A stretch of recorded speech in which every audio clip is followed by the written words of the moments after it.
नमस्कार विद्यार्थी मित्रांनो, बाल साहित्यिकी गिरिजा कीर स्थूल वाचनाच्या या पाठामध्ये पुन्हा एकदा तुमचे स्वागत। आज आपण कुमार भारती पाठ्यपुस्तकातील स्थूल वाचनातील पाठ अभ्यासत आहोत आणि या पाठाचा हा सेशन क्रमांक 3 आहे। आतापर्यंत आपण साहित्यिक कृतींबद्दल, त्याचा रसास्वादन, समीक्षा, समीक्षक म्हणजे काय हे जाणून घेतलं आणि एखाद्या साहित्याचा आस्वाद घेण्यासाठी कोणते कोणते मुद्दे लक्षात ठेवायला पाहिजे याचं विवेचन आपण पाठाच्या यापूर्वीच्या भागांमध्ये अभ्यासलेला आहे। आता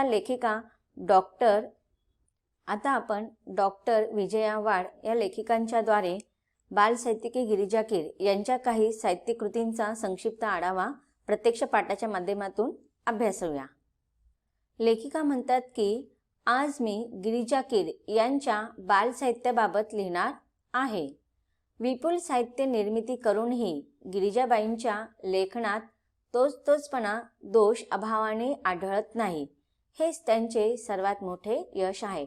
बघा, पाठाच्या सुरुवातीलाच लेखिका म्हणत आहेत की मी आज कोणाबद्दल लिहिणार आहे तर बाल साहित्य लिहिणाऱ्या अशा गिरिजा कीर यांची माहिती मी सांगणार आहे आणि लिहिणार आहे।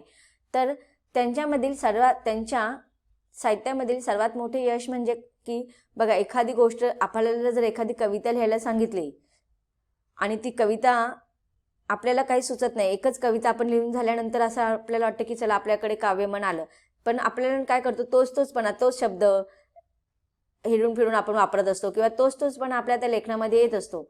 परंतु इथे गिरिजाबाईंच्या लेखनाचं वैशिष्ट्य काय की त्यांना ह्या लेखन क्षेत्रामध्ये यश मिळण्यापाठीमागचं कारण म्हणजे काय, मोठ्या प्रमाणात अगदी विपुल साहित्यांची निर्मिती केलेली आहे त्यांनी आणि त्यांच्या त्या साहित्यामध्ये कुठेही आपल्याला तोचपणा पाहायला मिळत नाही। अगदी वेगवेगळेपणा आपल्याला, वेगळे कथानक, वेगळे नाटिका, वेगळे पात्र, वेगळे प्रसंग, हे सगळं वेगळेपणा आपल्याला त्यांच्या ह्या साहित्यामध्ये पाहायला मिळतं आणि हे त्यांच्या लेखन क्षेत्रातील फार मोठे यश आहे। म्हणून इथे लेखिका म्हणतात की विपुल साहित्य निर्मिती करूनही गिरिजाबाईंच्या लेखनामध्ये आपल्याला तोचपणा हा दोष आपल्याला बिलकुलही पाहायला मिळत नाही, आढळत नाही आणि हे त्यांचे सर्वात मोठे यश आहे। त्यांची नाटुकले आपण वाचलीत तर आपल्या लक्षात येईल की नाटुकली म्हणजे नाटक, चमत्कार, अद्भुत रम्यता या साऱ्यांपेक्षा बाईंना दैनंदिन जिव्हाळ्याचे प्रश्न खूप महत्त्वाचे वाटतात आणि तेही बालकांचे विश्वातले। आता बघा, इथे कधी काय होतं माहिती, जेव्हा आपण एखादं कृती वाचत असतो तर त्या कृतीमध्ये आपल्या जीवनातील प्रसंग किंवा आपल्या जीवनातील आजूबाजूला घडणारे छोट्या गोष्टी, दैनंदिन जिव्हाळ्यातील आपले म्हणजे वाचकांचे जर गोष्टी त्या पुस्तकामध्ये लिहिलेल्या असतील, त्या कथांमध्ये लिहिलेल्या असतील, त्या नाटकांमध्ये जर वाचायला मिळतील, नाटकांमध्ये जर पाहायला मिळते तर आपण ते आवर्जून वाचायला लागतो, आवर्जून पाहायला लागतो। मग तिथे कुठे पण आपल्याला अशी कल्पना म्हणजे वास्तव्याच्या पलीकडे आपल्याला काय पाहायला मिळत नाही, तिथे आपल्याला वास्तव्याच्या पलीकडे जाऊन काय पाहायला मिळत नाही, म्हणजे असं चमत्कार वगैरे किंवा कल्पना शिल्प म्हणजे काही अनुभव आपल्याशी अनुषंगाने असतात। त्यामुळेच लेखिका इथे म्हणतात की जेव्हा आपण त्यांचं वाचन, नाटक वगैरे वाचतो किंवा लेख वगैरे वाचतो तर त्या लेखामध्ये किंवा नाटकामध्ये चमत्कार किंवा अद्भुत रम्यता नसतं, ह्याला त्यांनी आपल्या लेखनामध्ये गिरिजाबाईंनी प्राधान्य दिलेलं नाही। तर त्यांच्या त्या लेखनामध्ये काय, त्यांनी दैनंदिन जिव्हाळ्याचे प्रश्न लिहिलेले आहेत आणि त्यामुळे ते बालकांच्या विश्वातले असलेले की बालकांना, लहान मुलांच्या भावनिकतेचा विचार करून, त्यांच्या मनाचा विचार करून, लहान मुलांना काय आवडतं त्यांच्या अनुषंगाने त्यांनी त्या कथा लिहिलेल्या आहेत, त्यांनी ते नाटकं लिहिलेले आहेत। त्यांच्या काही बालनाटिकांकडे मी आपले लक्ष वेधू इच्छिते। मग इथे बघा, त्यांनी सांगितलेलं की जे काही नाटकं त्यांनी लिहिलेले आहेत गिरिजाबाईंनी, त्याच्यामध्ये त्यांनी लहान मुलांचं भावनिक विश्व, दैनंदिन जिव्हाळ्याचे प्रश्न लिहिलेले आहेत। तर त्यापैकी जे काही त्यांनी बालनाटिका लिहिलेल्या आहेत त्यांचं इथे लेखिका एक एक करून आपल्याला संक्षिप्त वर्णन सांगत आहेत।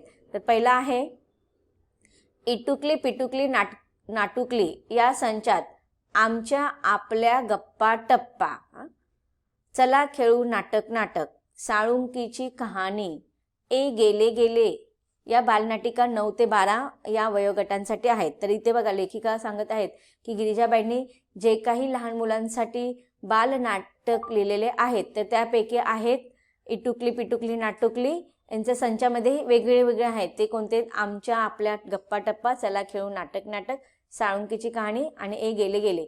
हे कोणत्या वयोगटातील मुलांसाठी येते? की लहान मुलं जे असतात 9 ते 12 वयोगटातील मुलांसाठी. तर त्यांच्या मनाचा विचार करून त्यांचे दैनंदिन जिव्हाळ्याचे प्रश्न पाहून त्यांच्या विश्वातील सगळ्या नाटिके स्वरूपामधील भावना लेखिकेने या नाटकांद्वारे मांडलेल्या आहेत. तर नीला राणीचा दरबार आणि मी कोण होणार या नाटिका सुद्धा त्यांनी बालवर्गासाठीच लिहिलेल्या आहेत. आता तुम्ही पाहिलं असेल की आता आपण जेवढे पण नाटक वगैरे बघतो ते अधिकतर आहे ना समाज प्रबोधनकर, ऐतिहासिक नाटकं असतात किंवा राजनैतिक नाटकं असतात आणि ती अधिकतर मोठ्या माणसांसाठी असतात आणि मोठी माणसं ते आवडीने पाहतात. पण लहान मुलांना ती नाटकं पाहायला आवडत नाही, त्यांना कंटाळवाणी वाटतात ती, कारण की त्यांना त्यांच्यातलं विश्वातलं काहीतरी पाहायचं असतं.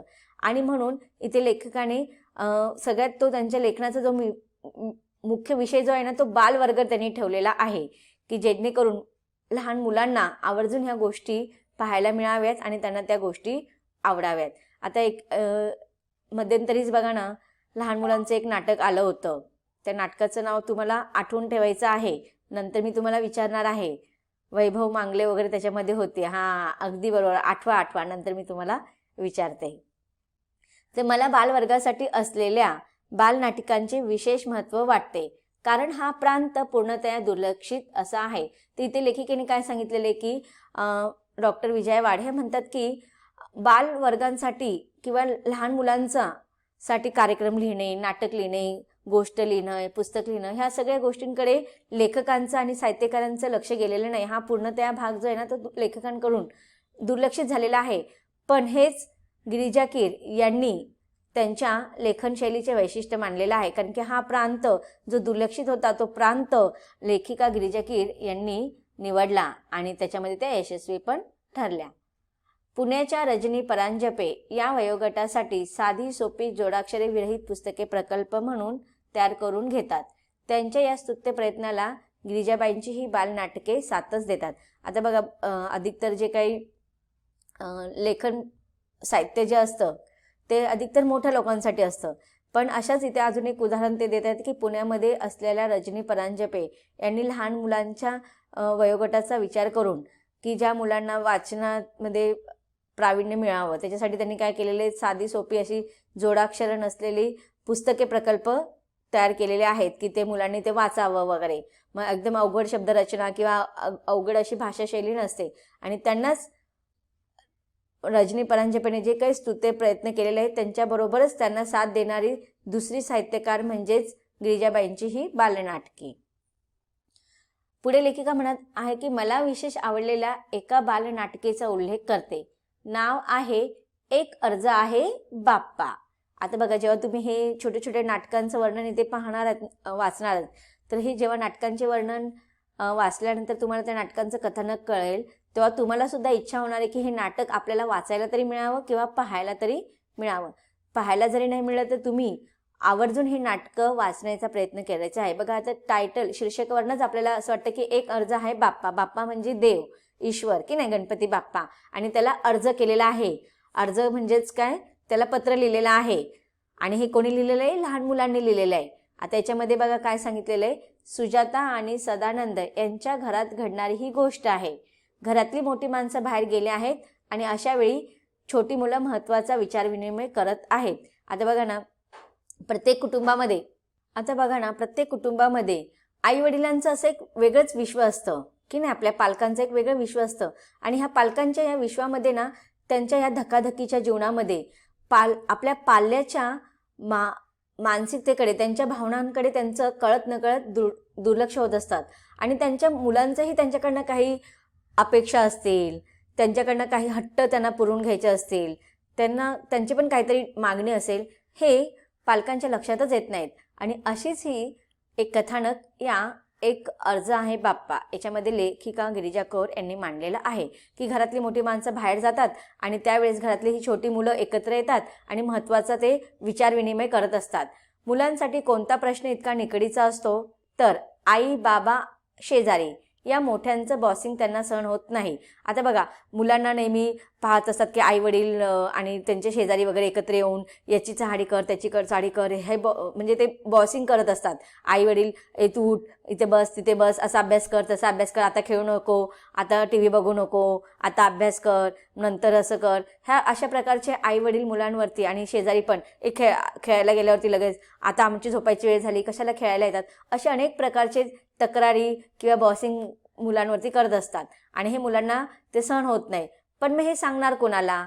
मग सर्वांना वाटतं की आपल्या तक्रारीचा पाढाच वाचू अर्जात आणि हा अर्ज चक्क बाप्पापुढे ठेवूया. मग बघा, ही मुलं काय म्हणतात, जसं की आपण बघतो की देवाकडे आई वडील सुद्धा कधी ना कधी मागणी मागत असतात, त्यांच्या इच्छा पूर्ण करण्याचे हट्ट करत असतात.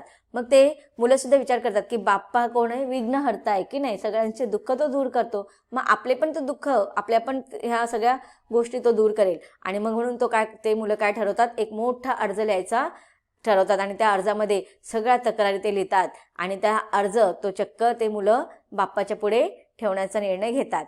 देव नक्की प्रसन्न होईल आणि मग सुरू होते ती एक सामुदायिक अर्ज लेखन. मग सगळे बघा आपापल्या प्रकारे ते अर्ज लिहिण्याचा प्रयत्न करत असतात. इथे लेखिकेने काय छान तक्रारी मांडल्या आहेत, काय वेगवेगळ्या बघा मुलांनी काय काय तक्रारी मांडलेल्या आहेत त्याचं वर्णन त्या नाटकामध्ये आपल्याला वाचायला मिळतं. मग याच्यामध्ये एक उदाहरण दिलेलं आहे लेखिकेने की आईची शिफॉनची साडी नेसायला मिळालीच पाहिजे. मुलगी काय तक्रार करत आहे की आईची जी सुंदर अशी शिफॉनची साडी आहे ना, ती मला नेसायला मिळाली पाहिजे. नंतर मग बर्फ का गोला खाण्याची आजादी पाहिजे, भेळ खायला मिळायलाच हवी. मधू, भाऊ, विनया ही मित्रमंडळीच कशी बाप्पांचं रूप घेऊन येतात आणि एकमेकांची कशी भांडू लागतात, त्या प्रसंगात गंमत आली आहे. या नाटिकेला मुलांच्या मनांच्या खिडक्या उघडण्याचे कौशल्य लाभलेले आहेत. मनाच्या खिडक्या उघडणे म्हणजे त्यांच्या मनातील सगळ्या भावना ओतप्रोत त्या नाटकामधून, प्रसंगामधून आपल्याला पाहायला मिळतात आणि त्यावेळेस त्या मुलांना मग खरोखर जसं काही ते पात्र म्हणजे आपणच आहोत असं ते वर्णन इथे लेखिकेने अत्यंत कौशलतेने मांडलेलं आहे. छोटे मोठे सारेच या नाटिकेच्या प्रयोगातून रंगून जातील. नाटकाला जे दृश्य परिणाम असायला हवेत ते गिरिजाबाईंच्या नाटकात प्रभावीपणे दिसतात. मोजक्या पात्रातून जिवंत दृश्य साकार करणे आणि बाल प्रेक्षकांची मने जिंकणे ही अवघड बाब आहे, पण बाई ती लीलया पेलतात. आता बघा, आपण आहे ना कोणाच्याच मनाचा थांगपत्ता आपल्याला लागू शकत नाही आणि विशेष करून आहे ना म्हटलं जातं की स्त्रीच्या मनाचा आणि बालकांच्या, लहान मुलांच्या मनाचा थांगपत्ता आपल्याला लागू शकत नाही. आपण कितीही त्यांना आवडीच्या गोष्टी केल्या तरी त्यांना ते आवडत नाहीत. पण हेच बिंब, हीच बाब लेखिका गिरिजाबाईंनी ओळखली आणि त्यांनी त्यांच्या नाटकांमध्ये छोटेच असे मोजकेच पात्र घेतलेले आहेत, पण बालविश्वातील त्यांचे प्रसंग, त्यांच्या त्या भावना ह्या नाटकामध्ये जिवंत रूपाने दृश्य साकार केलेलं आहे आणि अशा रीतीने ते प्रेक्षकांची मन जिंकण्यामध्ये ते यशस्वी झालेलं आहेत. इथे लेखिका सांगतात की तसं बघायला गेलं तर बालमनांची मन जिंकणं फार अवघड बाब आहे. ती लीलया कोणालाही जमत नाही, पण ही मोठं लीलया गिरिजाबाईंनी ती पेलवलेली आहे. त्यांच्या नाटकामधून आपल्याला ह्या नक्कीच पाहायला मिळतात. तर विद्यार्थी मित्रांनो, पाठाच्या या भागामध्ये आपण आतापर्यंत काय शिकलो? लेखिका विजय वाड यांनी बालसाहित्यिकी गिरिजा कीर यांच्या लेखनशैलीचं वर्णन केलेलं एक नाटक म्हणजे एक अर्ज आहे बाप्पा. हे वाचतानाच, छोटासाच प्रसंग वाचताना आपल्याला एवढा आनंद होत आहे, तर हे पुस्तक कधी मिळते आणि कधी वाचू असं तुम्हाला नक्कीच झालेलं असणार आहे. माझी स्वतःचे प्रत्यक्षाचा अनुभव आहे तुम्हाला की हे पुस्तक तुम्ही आवर्जून वाचावं.